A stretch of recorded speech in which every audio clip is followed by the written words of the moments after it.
A Souza Produções convida você a se tornar um patrocinador. Semeie no nosso ministério. Com a sua oferta poderemos produzir muito mais vídeos. Este é um ministério independente e, por isso, precisa da sua participação. Inscreva-se no canal e compartilhe os vídeos. Seja um multiplicador desta visão.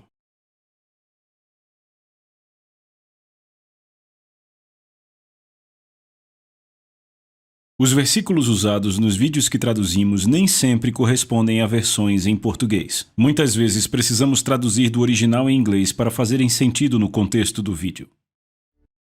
Hoje queremos avançar um pouco mais em nossa discussão que começamos ontem com alguns pensamentos vitais. Vamos considerá-los hoje. Vocês lembram que ontem nós definimos claramente o nosso objetivo? Lembram de como fizemos isso? Como definimos claramente qual era o nosso objetivo? Nós chamamos de a busca do propósito. Você consegue se lembrar? Eu tenho certeza que você deve ter escrito. Certo, vocês podem falar claramente qual é a nossa definição de propósito?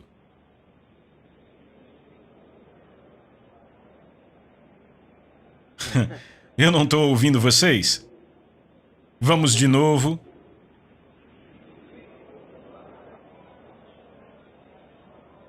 Vocês estão certos, mas eu quero que leiam alto.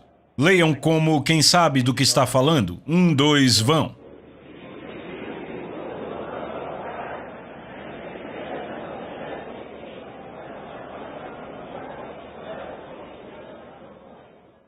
Aleluia! Certo? Então, o nosso objetivo, ou a nossa meta, desta forma, tem duas partes, ou diríamos duas vertentes. Número 1, pelo que falamos anteriormente, número 1 é ganhar almas. Estamos alcançando pessoas com o Evangelho de Cristo.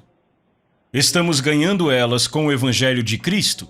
Este é o objetivo número 1.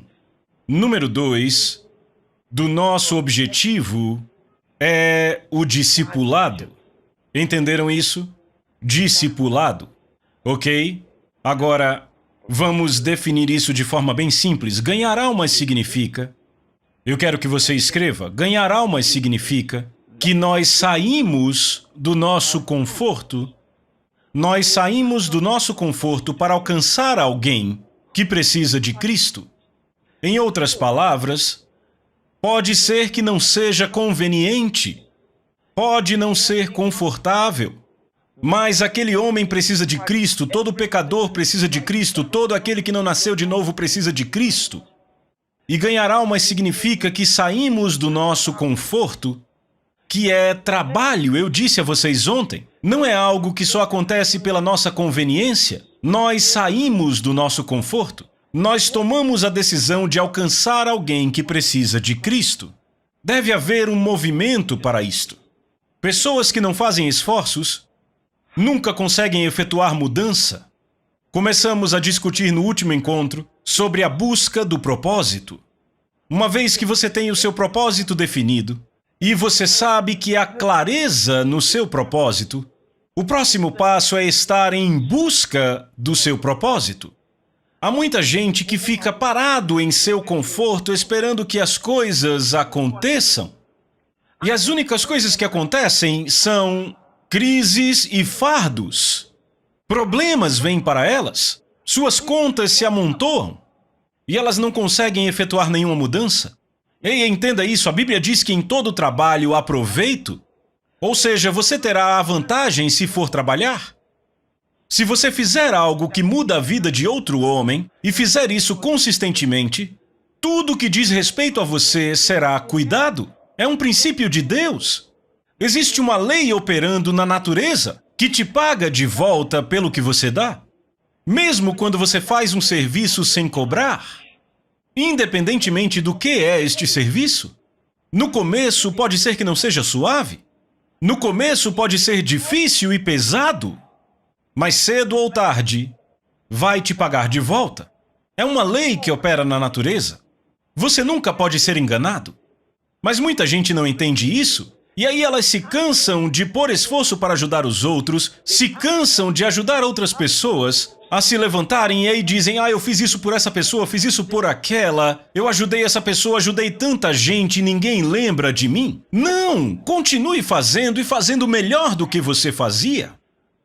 Daqui a pouco, isso vai te pagar, você receberá seu pagamento e eu te digo, você não perderá. Você será pago e não vai perder. É só uma questão de tempo. Não se pode enganar aquele que dá. É uma lei. Então ganhar almas é um trabalho árduo? Então ganhar almas é algo que devemos fazer? Devemos alcançar pessoas que precisam de Cristo e disponibilizar Cristo para elas. Veja, Cristo está em mim agora. Cristo sente-se em casa no meu coração agora. Cristo sente-se em casa na minha casa. Ele vive na minha casa. Ele vive em mim agora. Ele montou o seu quartel-general em minha vida, em meu coração. Aonde quer que eu vá, Cristo vai. Mas o pecador não consegue ver Cristo até que eu vá a Ele. O não convertido nunca encontrará Cristo até eu chegar a Ele. Eu tenho que ter esse entendimento. Eu tenho que ter essa mentalidade. Eu não devo achar que outros cristãos já estão fazendo, porque há pessoas que Ele chamou você para alcançar. Você tem o seu próprio mundo. Todos temos nosso próprio mundo. Você tem o seu mundo. Eu disse na noite passada, o seu mundo é a sua área de contato. Aqueles que estão em contato com você são exatamente estas pessoas por quem Deus te fez responsável. Ele não me vê como responsável por aqueles que estão no seu mundo. Ele te tornou responsável por aqueles que vivem ao seu redor, que trabalham com você ao seu redor, que estão em contato com você nos negócios. Ele te fez responsável por eles. É você que tem Cristo. É você que torna Cristo disponível independentemente dos problemas. Vê? Aqueles que olham para o sol não veem as sombras. Se você põe os seus olhos em Cristo, você não terá que pensar nos problemas que te distraem. Eles não estarão lá. Aleluia! Por isso que dissemos que ganhar almas é o trabalho número 1 de Deus, é a coisa mais importante da terra. Depois que você se torna cristão, você está numa missão. Todo mundo se torna um missionário para o seu próprio mundo. Você é um missionário para o seu mundo. Você é enviado por Deus ao seu mundo. Eu posso ter sido enviado para trazer uma mensagem a você, mas não para levá-la ao seu mundo. Você entende? Você tem que levá-la ao seu mundo. Quem são os que te conhecem? Você deve estar em contato com alguém em algum lugar. Você deve ter contato com outras pessoas, mesmo se você nunca falou com elas. Ei, você não as vê? Não ouve sobre elas? Será que você é tão cego para as necessidades delas? Eu lembro quando eu fui para o evangelismo de rua. Naquela época, eu fui de casa em casa, batendo nas portas. Às vezes as pessoas estão impacientes. Sabe, elas abrem a porta e tipo, sim, o que você quer? Porque para elas eu sou um estranho, elas não me conheciam, então... Sim. Ouça, eu quero compartilhar algo com você, eu quero falar sobre Jesus. Alguns diziam, sim, entre. Eu nem precisava discutir com aquelas pessoas, venha. Alguns diziam, eu não tenho tempo, e fechavam a porta. E eu esperava. Você ainda está aí? E às vezes acabavam saindo e se sentando comigo. Algumas só diziam, não, sem tempo. E eu ia para a próxima casa, às vezes encontrava as pessoas do lado de fora e as cumprimentava. E dizia que eu queria compartilhar algumas boas notícias com elas. E elas, sim, sente aí. Eu encontrava muitas pessoas trabalhando, canteiros, homens trabalhando em canteiros de obras. No intervalo, eu ia até eles, me sentava com eles, pregava o evangelho para eles. Eu ia de casa em casa, de rua em rua, de casa em casa para pregar. Muita gente não entende isso. Tem algo sobre a paixão por Cristo e pela mensagem salvadora dele. Eis o porquê ainda faço isso.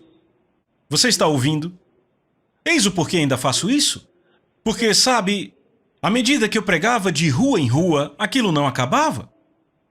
Eu me perguntava quando eu vou terminar com isso, chamei alguns amigos para ajudar. e nos dividíamos em grupos. Às vezes íamos em duplas, em trios e saíamos pregando o evangelho, de casa em casa.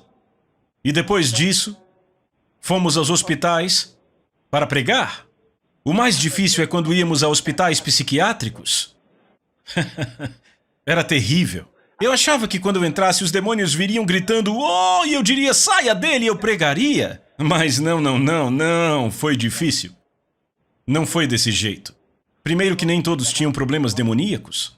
Alguns estavam sob efeito de drogas. Havia até alguns que chegaram fingindo e enlouqueceram de verdade. Todo tipo de coisa. Sabe? Mas sabe, aquilo me mostrou onde estavam as necessidades das pessoas. Me mostrou onde estavam as necessidades das pessoas. E eu ia de escola em escola, incluindo escolas para crianças. Pregava para elas sobre Jesus Cristo. O que eu estou dizendo aqui é o seguinte. Sabe, é trabalho, você tem que fazer algo. Você não pode simplesmente ficar à toa. Você não pode dizer, eu chamei algumas pessoas e elas não vieram. Não! Você tem que sair para onde os pecadores estão. Pecadores normalmente não vêm à igreja. Alguns podem até vir, mas normalmente, a maioria daqueles que precisamos alcançar não vem à igreja. E a única pessoa que pode ir até eles é aquela que nasceu de novo, que já viu a luz. É aquela que deve ir até eles. Sabe, estamos numa situação terrível hoje, onde muitos cristãos pensam que a pregação do evangelho foi deixada só para o ministro, o pregador, na televisão. Mas estão errados. Ganhar almas é para todos os cristãos. Ganhar almas não é o que fazemos na televisão, embora seja maravilhoso. Ganhar almas não é o que fazemos no púlpito, embora seja maravilhoso. Ganhar almas é buscar as pessoas, levar Cristo às pessoas e deixar que Cristo se levante em você, veja através de você e sinta através de você. E fale através de você. Papéis não amam, telas não amam. O homem pregando o evangelho para pecadores na televisão não pode amá-los, não consegue atuar no problema deles. Eles precisam de alguém que possam tocar, alguém que possam ver. Você pode ter qualquer imagem na televisão, mas eles querem o Cristo do dia a dia, e esse Cristo do dia a dia é você. Isso é algo que você tem que saber. Algo que você tem que saber. Você ainda está aqui? Sim. Então é disso que se trata ganhar almas, é algo que planejamos estrategicamente, como indivíduos ou como grupos. E é uma responsabilidade divina. Não é algo que projetamos e esperamos que outras pessoas façam. E é aqui que líderes e pastores precisam ajudar muito, porque, vejam, é necessário muito esforço. Às vezes, para um cristão, um crente, convidar um não cristão para a igreja, às vezes, depois de várias semanas e meses de negativa, ele finalmente concorda em vir à igreja. E aí ele vem à igreja e o culto não foi planejado, o pastor não orou, ou não se preparou para aquele culto, e as coisas deram errado, e aquele pecador volta sem assumir um compromisso com Cristo. Todo culto que nós temos, especialmente os cultos do domingo, porque os não convertidos vêm mais aos domingos do que em qualquer outro culto.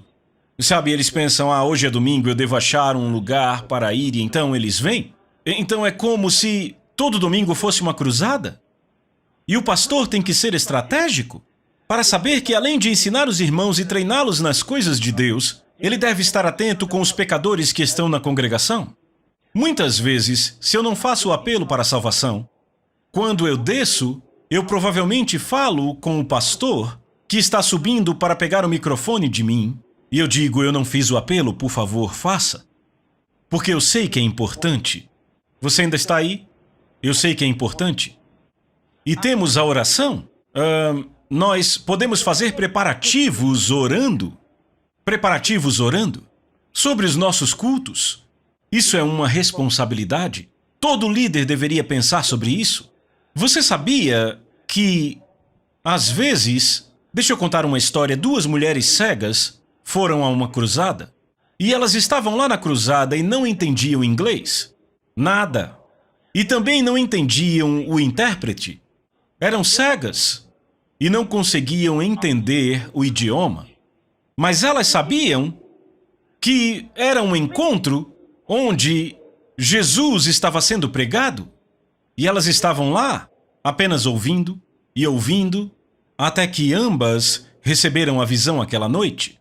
E elas dançaram e dançaram e dançaram naquela noite, porque receberam a visão. Como foi que a fé veio? Pelo Espírito. Deixa eu te lembrar o que aconteceu no dia de Pentecostes. A Bíblia nos diz que no dia de Pentecostes o Espírito veio sobre os discípulos quando estavam reunidos num só lugar, no cenáculo.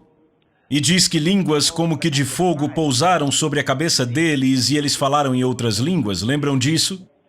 E então, a multidão lá fora começou a se perguntar o que aquilo significava, porque era um barulho bem alto e elas ouviram cada homem. Eles ouviram cada homem em seu próprio idioma, na língua nativa do lugar onde nasceram. Eles ouviram aqueles 120 discípulos de Jesus falando em seu próprio idioma e tinham vindo de todo o mundo. Eram judeus e prosélitos.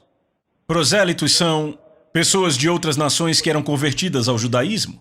E elas vieram até ali, estavam em Israel para celebrar Pentecostes, e eles ouviram aqueles 120 crentes falando em seu próprio idioma, enquanto falavam em línguas. O que aconteceu naquele dia? Eu te digo o que aconteceu. Pedro não estava falando no idioma deles? É o que a Bíblia diz, sabe? As pessoas nos desafiam, dizem que orar em línguas é errado, porque no dia de Pentecostes, os discípulos, quando falaram em línguas, as pessoas do lado de fora estavam entendendo o que estavam dizendo? Bem, sim. Eles entenderam o que fora dito. Não porque os discípulos falaram no idioma deles. Deus deu entendimento a eles do que estava sendo falado, mesmo que estivessem falando em inglês, ou em hebraico, ou em aramaico, ou em grego. Vamos presumir que falavam só em um idioma, 120 pessoas, falando ao mesmo tempo como fizeram de acordo com a Bíblia. Como as outras pessoas ouviriam? Como ouviriam?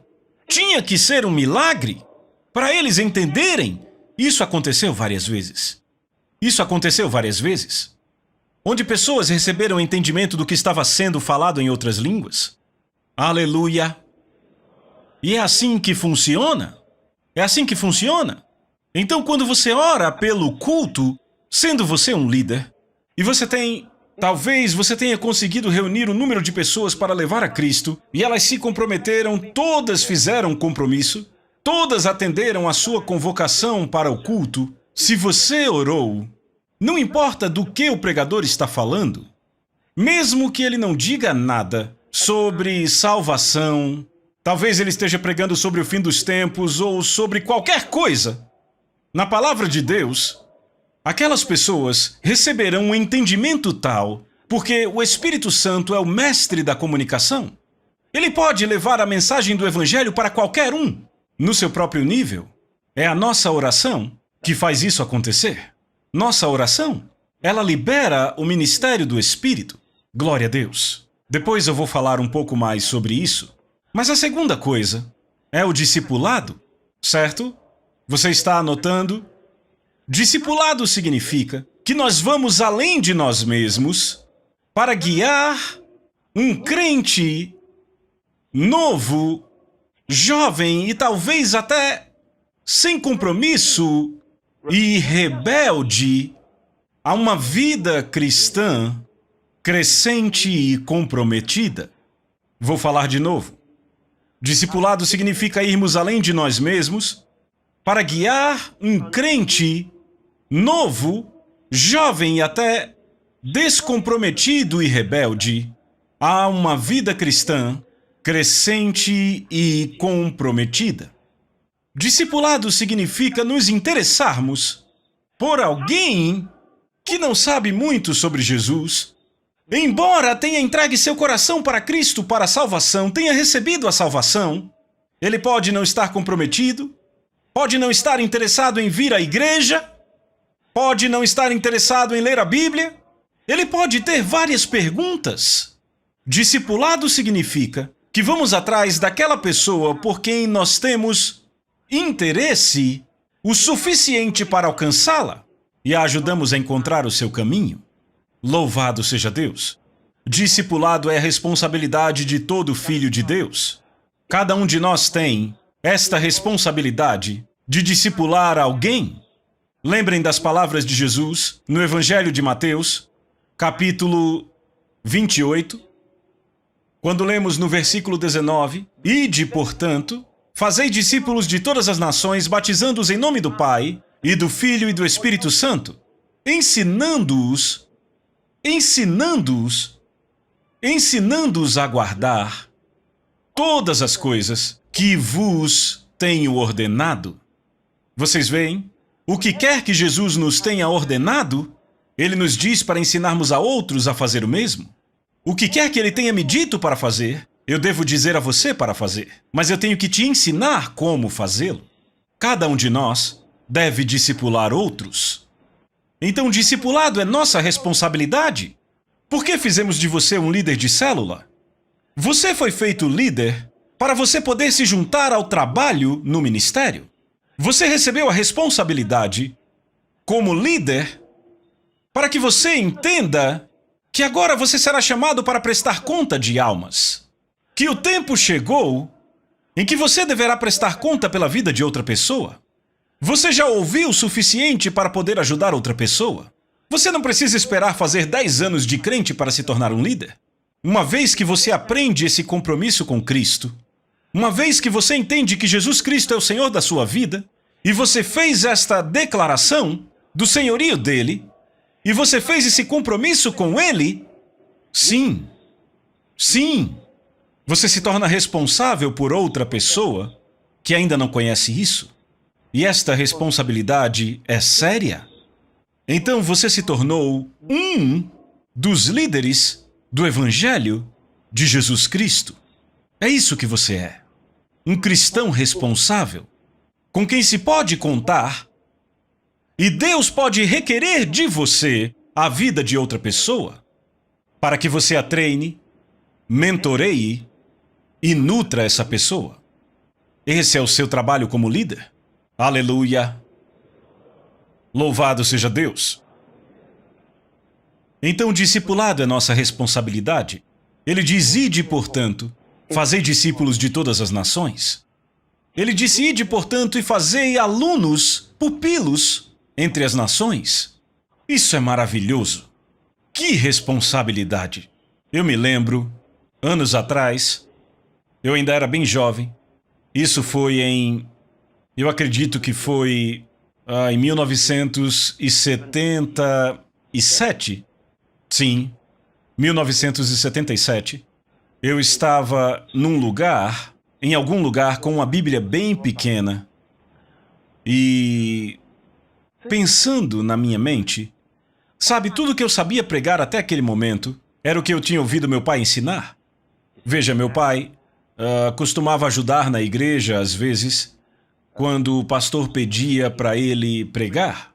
Eu nunca entendia o que o pastor dizia quando eu cheguei na igreja, mas quando meu pai pregava, eu entendia o que ele dizia. Então, até hoje eu não consigo dizer nenhuma coisa que aquele pastor pregou naquela igreja que eu me lembre, mas eu me lembro de muitas coisas que meu pai pregou na igreja, porque eu dava toda a atenção, eu estava ouvindo. Bem, além das coisas que ele compartilhou conosco, eu não lembro de mais nada, ele também falava em casa. Mas naquela ocasião, eu estava pensando o que eu deveria pregar para outras pessoas. Eu estava do lado de fora, isso foi quando eu percebi que eu não tinha mais medo. Você está ouvindo? Porque naquela noite estava chovendo e, de repente, houve trovões e relâmpagos, e antes daquilo, eu tinha muito medo. Eu ficava pensando, eu espero que isso não me acerte. Mas naquele dia eu tive uma sensação, sabe, eu sou filho de Deus, não importa se isso veio para me destruir, o meu pai era o chefe. Sabe, foi assim que eu me senti. E eu fiquei tão feliz porque me senti daquele jeito. E agora eu estava pensando, o que é que eu vou pregar? O que é que eu vou dizer? Então lá fora, com aquela bibliazinha na mão, Bíblia dos Gideões, era só o Novo Testamento, eu simplesmente abri, e quando eu fiz isso, eu fiquei maravilhado com o que li. Jesus disse, quando forem, preguem dizendo, o reino de Deus está a vosso alcance. Curai enfermos, expulsai demônios, limpai os leprosos. Eu fui tão tocado. Adivinhem. Eu comecei a dizer às pessoas, o reino de Deus está a vosso alcance. E, de repente, a mensagem que eu ouvia meu pai pregar fez mais sentido para mim, porque na igreja ele costumava pregar sobre o fim dos tempos, que o tempo estava chegando ao fim e que todos tinham que se preparar. Então não é de espantar que Jesus, sabe, pelo Espírito Santo me ajudou a entender e comecei a pregar que o reino de Deus está a vosso alcance. Entende? Então agora fazia mais sentido. Eu já tinha minha própria passagem. Então eu saía e dizia às pessoas que o tempo estava acabando, entende? Mas o reino de Deus estava aqui e elas tinham que ser salvas. Glória a Deus. E levou mais 3 anos para eu entender a outra parte. Curai os enfermos, porque eu nunca via ninguém curando os enfermos na igreja, sabe? Então, curai enfermos, expulsai demônios, eu não entendi isso até 3 anos depois, 1980. Aquilo era uma coisa nova. Mas eu fiquei com aquilo na minha mente mesmo sem saber o que fazer. Mas em 1980, eu recebi o Espírito Santo. Eu agora estava falando em línguas, e veja, esta é outra coisa bonita sobre o Espírito Santo na sua vida. Porque veja, o Espírito Santo é o seu professor. Entenda, agora você tem o professor dentro de você. Não há mais confusão. O que você não sabia, ele vai te ensinar. Ele vai te guiar, te direcionar. Isso é muito bonito. E sabe, pelo fato de eu agora ter consciência que o Espírito Santo estava dentro de mim, tudo era diferente. De alguma forma eu sabia o que fazer. De alguma forma eu sabia o que fazer. Então, nós íamos a certos encontros e eu não era líder, eu estava caminhando para ser, mas eu era cheio do Espírito Santo. E eu sabia que eu era cheio do Espírito Santo. Eu fui àquele encontro, eu me levantei e eu disse, todos que estão doentes, venham aqui. Eu não sei como aquilo aconteceu. Eu apenas tinha visto na minha Bíblia e agora o Espírito Santo estava me ensinando. Aquela seria a minha primeira experiência, orando pelos enfermos. Então eu disse, todo mundo que está doente vem aqui. E todo mundo ficou, uau, sabe? Tipo, o que ele vai fazer? Então, eles hesitaram um pouco e eu insisti para que viessem. E finalmente eles vieram e eu disse, ajoelhem-se. Então, eu pensei, eu nunca imaginei esse tipo de coisa, mas aí eles se ajoelharam e os outros ficaram ao redor olhando. E eu fiquei diante deles e eu disse, em nome de Jesus Cristo, sejam curados! E eu disse, é isso, vocês estão curados. A minha oração por eles foi tão curta. Eu só sabia fazer aquilo, é só o que eu achava que tinha que fazer. Então, quando eu disse aquilo, sim, você está curado? E eles continuaram ajoelhados, olhando. Eu disse, cheque seu corpo, você está curado, cheque, está curado. Está curado. Então, e sabe, um por um, eles começaram a testemunhar que foram curados e estavam se alegrando. Foram curados. Na noite seguinte, rapaz, eles tinham vindo para contar a história. Nunca tinham visto um milagre, aquilo era novo, era fresco. Eles foram contar a história. E mais pessoas vieram. E agora queriam que eu fizesse a mesma coisa. E eu fiz a mesma coisa. Mas então houve mais. Houve mais. Houve mais. Agora era a hora de dizer algo que os desafiaria. E eu disse, a promessa está sobre vocês e sobre os seus filhos e sobre aqueles que estão longe, até mesmo sobre aqueles que o Senhor há de chamar. E agora eu disse a eles que tinham que receber o Espírito Santo.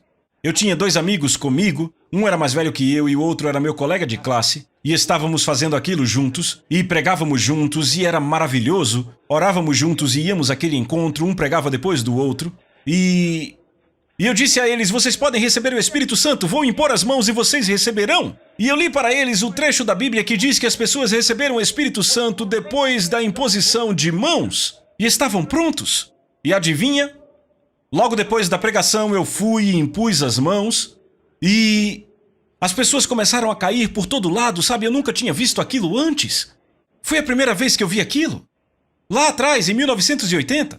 Eles caíram depois que eu impus as mãos sobre eles. Rapaz, a vida mudou. Vocês estão me ouvindo? Eles receberam o Espírito Santo, falando em outras línguas.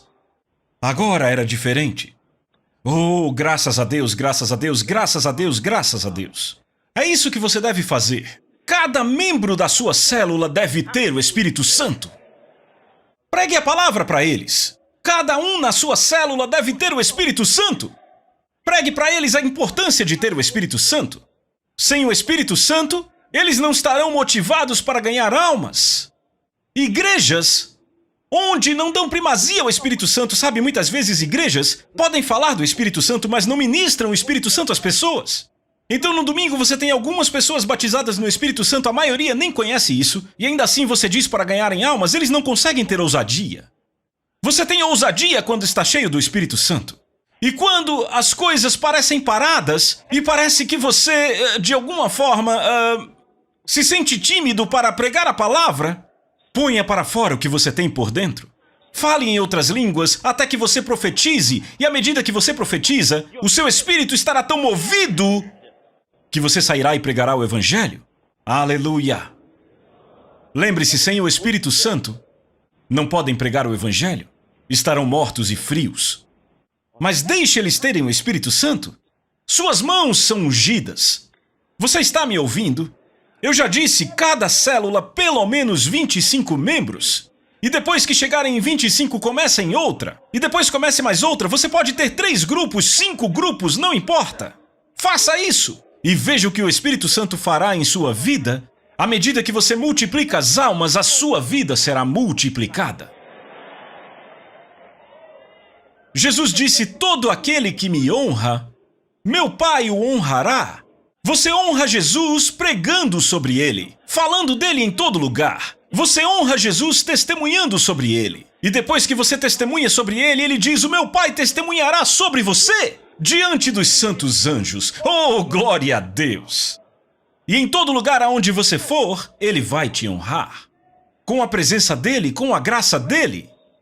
E tudo que você fizer será bem sucedido. Porque as mãos dele estão sobre você. Você o honrou, então ele te honra de volta. Aleluia! Louvado seja Deus! Sim, tenha certeza que eles têm o Espírito Santo. Sem o Espírito Santo, não podem se mover. Não vai funcionar. Não vai funcionar. O Espírito Santo deixa pessoas tímidas, ousadas. Às vezes eu ouço pessoas dizendo: eu queria pregar a Bíblia, mas eu não consigo, eu me sinto meio assim. Eu não sou ousado para isso, você precisa do Espírito Santo, eu já recebi. Que tipo de Espírito Santo você recebeu? Porque o Espírito Santo te deixa bêbado em Deus. Você entendeu? Quando você recebe o Espírito Santo e fica cheio do Espírito Santo, você fica bêbado. Fica bêbado em Deus. Então, quando você encontra alguém que diz que tem o Espírito Santo e ainda assim diz que não é ousado para pregar o Evangelho, você tem que perguntar: que tipo de Espírito Santo você recebeu? Se alguém diz: eu bebo, bebo, bebo e nunca fico bêbado, você pergunta: que tipo de bebida você bebe? Porque depende de qual... Você entende, né? Tem aquele tipo que você bebe, bebe, bebe e sua barriga só vai ficando maior e você continua normal. Mas tem aquela que você toma apenas uma dose. Ei! Só uma dose! E você começa a ver coisas assim.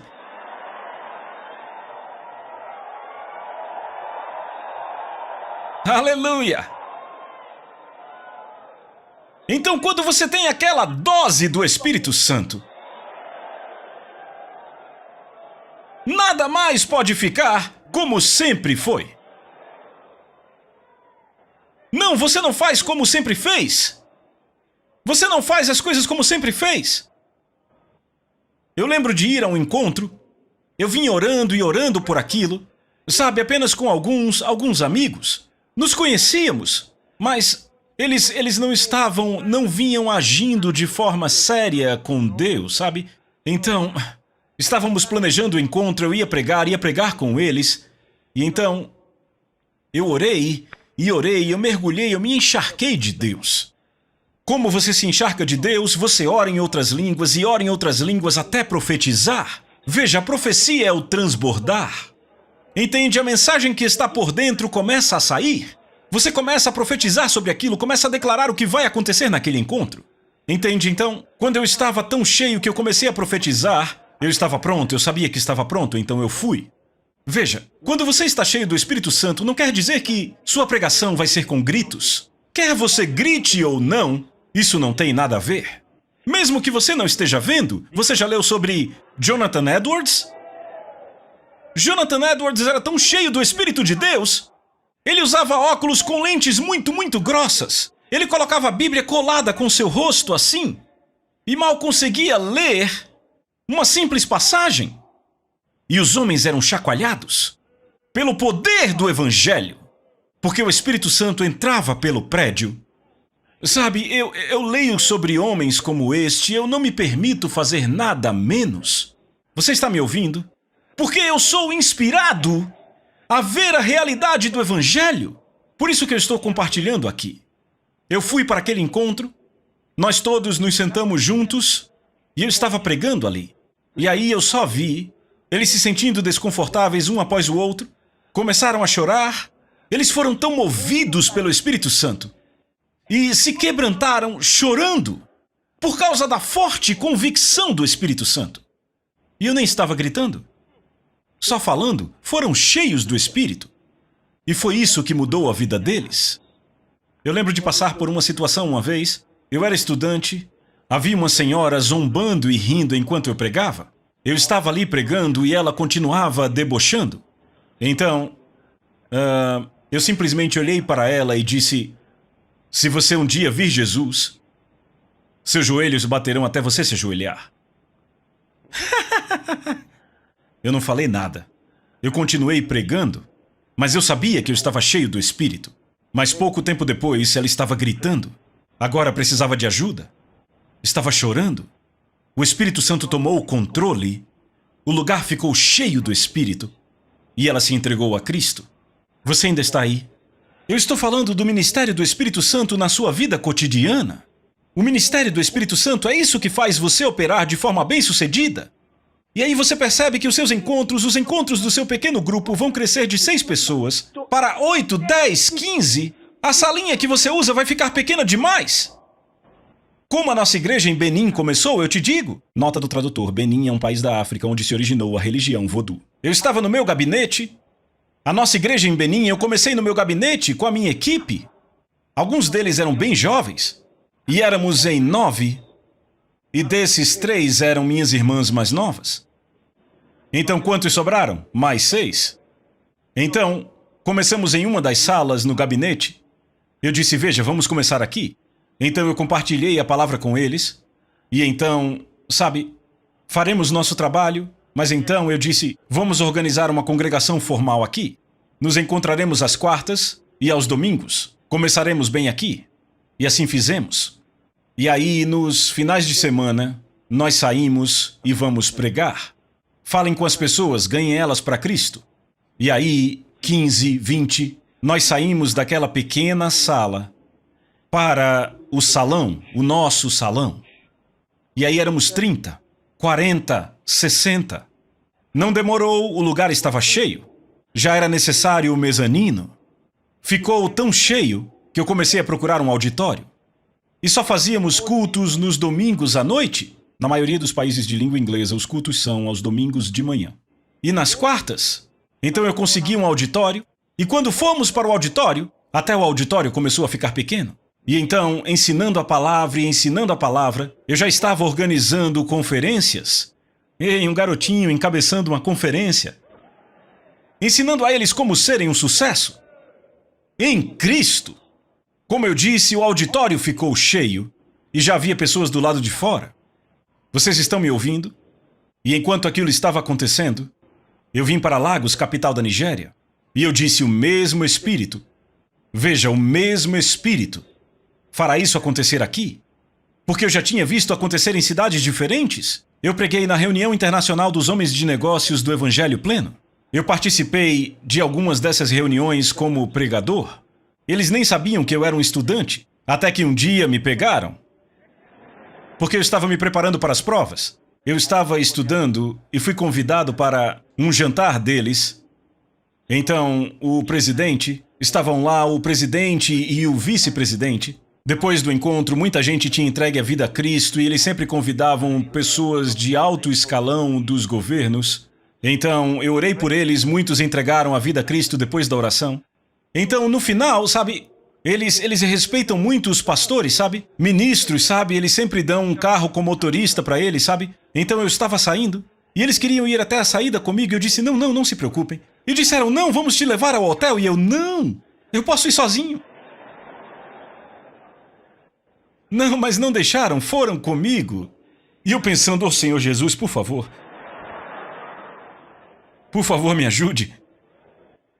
Até que quiseram subir no meu quarto e disseram: quê? Não, esse quarto é muito pequeno, não. Eles ligaram para a recepção do hotel e mudaram o meu quarto e eu pensando: oh, Jesus. E eu ali preocupado, e aí eles foram e mudaram o meu quarto. E disseram: não se preocupem em arrumar nada, nós cuidaremos de tudo. E eu vinha lendo, sabe? Eu tinha minhas anotações da escola e tudo mais. Eu estava estudando. E eu comecei a pensar no que fazer. Eles não vão me deixar só. Como eu vou esconder tudo isso, sabe? E aí começaram a trazer tudo e embalar para mim. Até que finalmente abriram aquela gaveta e lá estavam meus escritos. O vice-presidente olhou para mim e disse: oh, tá na época de provas, é?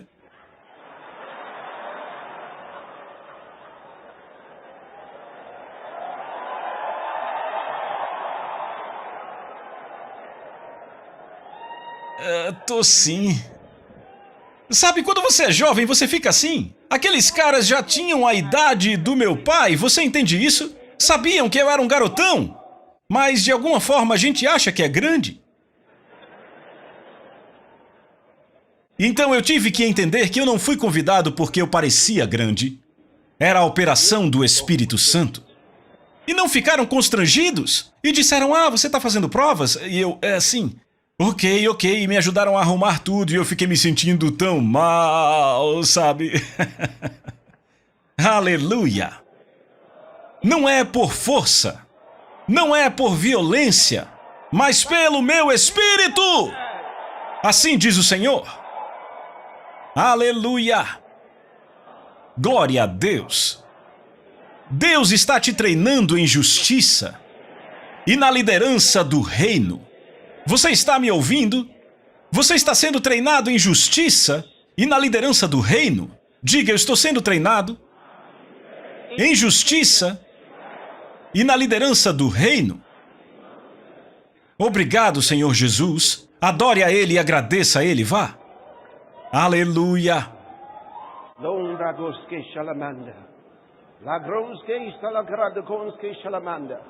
Obrigado, Espírito Santo.